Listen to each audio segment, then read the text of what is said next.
What is up, guys? Welcome back. My name is Giovanni Grande. Today, I had the luxury to speak with one of my boys. He's from New York. I met him here in Japan actually, but I got to interview him today and I got to learn a little bit about his insights, his experience living here in Japan for the past 2 years. But yeah, I wanted to show you guys what his thoughts are about living here in this country. This country is amazing. But yeah, let's get right into it. Alright guys, what is up? My name is Giovanni Grande. Right now, I have a special guest with me today. Would you mind introducing yourself? Yeah, sure. My name is Alex Sells, and yeah, just living here in Japan. I also do some YouTube, mostly in Japanese though. But yeah, I've been living here 2.5 years, almost as long as you. Let's go. Nice, cool. 2 years, quite a long time, right? Yeah, it's been a while. Can I ask you what is the reason why you decided to come here to Japan? Yeah, sure. So, like most people, when I was in like junior high school and high school, I was like obsessed with anime. Like Pokemon, Dragon Ball Z. We all collected the Pokemon cards. We all knew about Dragon Ball Z. And then maybe by high school, college, I just completely forgot about all of it. But then when Corona happened and we just had a lot more free time on our hands, I started using HelloTalk, the app, for language exchange and meeting new people. And my new hobby was, let's try learning Japanese. And that's what I did. And I then made some Japanese friends in New York, where I'm from.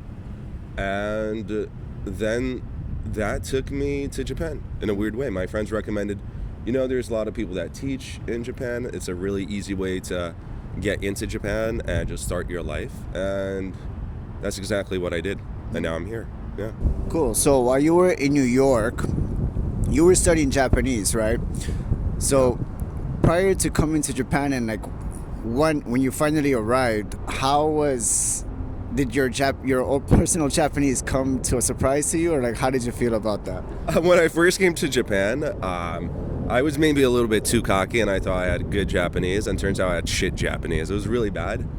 Nobody understood me. I couldn't really, I couldn't get around. So definitely my Japanese was if we do JLPT level, I would say N5 barely.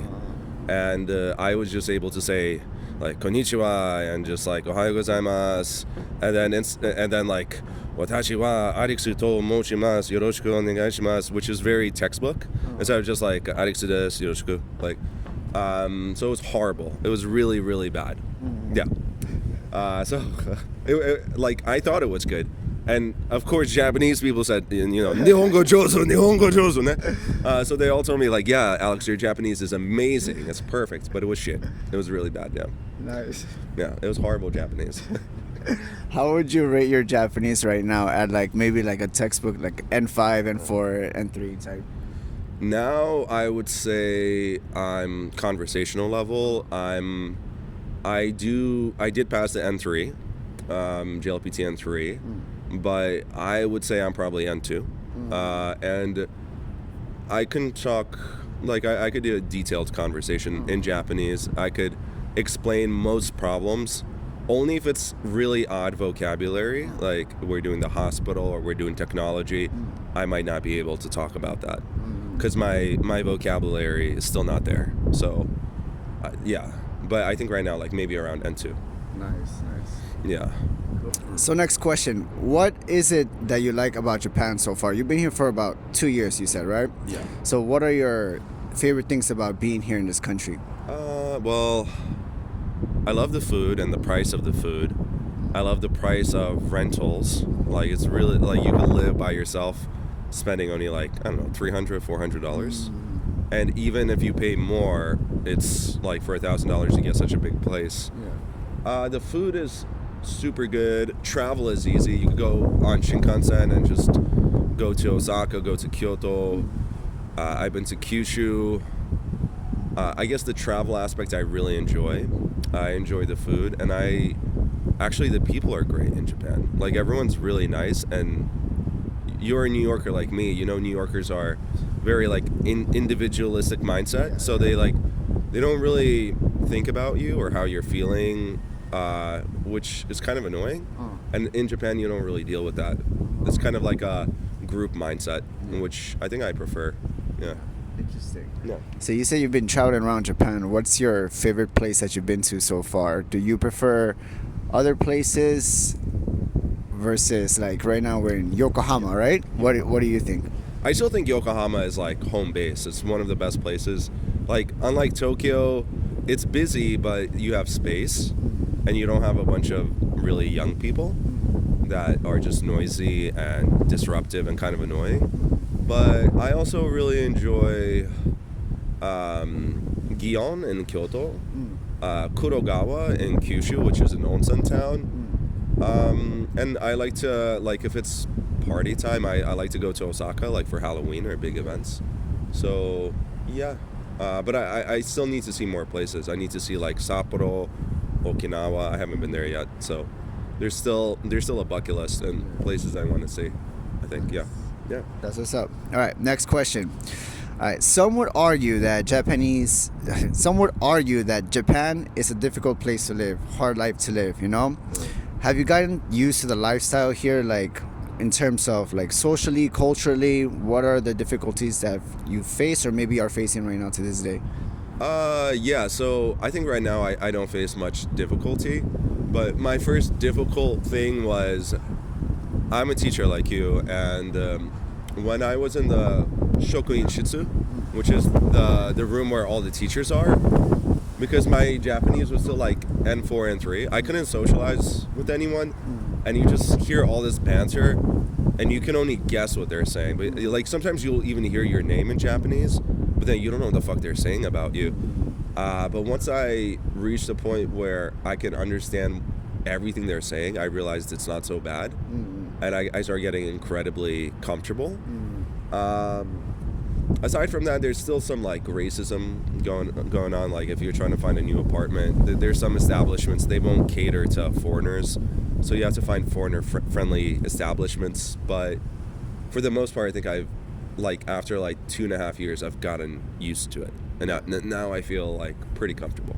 Nice. Like, I feel at home. It doesn't feel weird. Yeah. Nice. Some people, including myself, have had difficulty making relationships, making friends, you know. How would you go about this situation? Yeah, with building relationships and friends, first, I think about, like, communities. So I try to find first other teachers. Then if I do language exchanges, I make friends through language exchanges. Then they become real friends. Relationships come through the circles. So if I make friends through a language exchange or through the teaching community, they can even become a girlfriend or something more. And that's usually how I go about it. I stay, like, within my community, within my interests, so that we have something relatable to talk about and we have, like, relatable experiences, and then they stick around. It could be harder to do this with Japanese teachers because they kind of have their own thing going on. But I think this is the way I tackle it, like the teacher community and the language exchange community.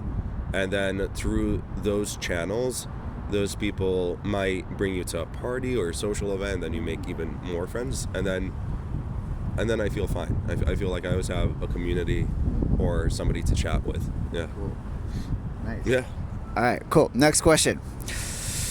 For better or for worse, how has Japan changed you as a person, your character, your ambitions, your goals? What do you think? I don't know. I feel like I'm still the same. The only difference is that it's new challenges. The only thing is that Japan provides new challenges, different challenges. I don't think I've changed, but I think those challenges have helped me grow and just be even more mature or more aware of different situations. And I think the biggest lesson Japan teaches you is, especially in our situation where we are, people don't last very long in Japan as a foreigner. Like, I always see somebody go in 6 months or a year. Like, people are out like that, and you always have to be ready to find new people, to join a new group. and you have to be kind of like relentless with it, or you'll end up isolated. And when you end up isolated, I feel like that's when I see these other people just leave the country. They're like, I can't do this. So that's probably my take. All right, last question. Okay, last question. Last question. I'm excited. All right. In terms of living in Japan, any advice or warnings to people that want to come here based on your experience? Oh, my experience. Man, that's hard. Try to not. This is my take. Don't go countryside. Don't go where you're super isolated and you're that foreigner rock star, because that's going to lead to you being isolated and sad, I think. And your friendships with the Japanese people are going to be really surface level, because you can't communicate in depth. Like, it's always going to be just something over here. You have to. I think what I would do is always go to a city like Osaka, Yokohama, maybe Tokyo, and start with like a foreigner network, because that's the most relatable one for you, because that's what you are. And through that, create events and activities, and then eventually branch out to like actual Japanese people, maybe Japanese relationships. That comes later. First, you should start with, I think, your foreigner network, because that's the most relatable, quickest one you can create. I think once you have your community and your network, even if you have a bad day or something, like, that network is going to help you out, and you're going to be fine. So, yeah, I think if you're moving to Japan, don't go to like random Kyushu place where you have a nice house on, what is it, the JET program, but like you have no network. Your network is Japanese people who you can't even have an in-depth discussion with. All right, guys, we're gonna finish and wrap up the interview with that. But Alex, I know you're running a YouTube channel, right? Right. Do you want to shout out your tag for everybody to check out? Yeah, sure. So my YouTube channel is Alex Sells, and my content is if you're studying Japanese, it's N3, N2 Japanese level. It's good for listening practice. I also have some old vlogs for English speakers, and you'll know because the title will be in English, not in Japanese. But yeah, it's really good for people that want to practice their Japanese listening. And if you want to see any of my travels, which I've mentioned to you before, it's all there. You'll see it there. And yeah, check it out if you're curious. And that's it. Yeah. All right. I appreciate you, Alex, for coming in the cold. Of course. All right, let's get out of here because it's freezing. It's fucking cold as fuck. All right. Too cold, dude. All right, guys, that concludes the interview with Alex. If you guys have any questions about Japan, about living here, about the lifestyle here, any questions whatsoever, please comment down below, and I'd be happy to see what you guys have to say. Thank you once again, Alex, for coming into the interview. I hope to see you guys again in the next one. Alright, guys. Peace. Sayonara.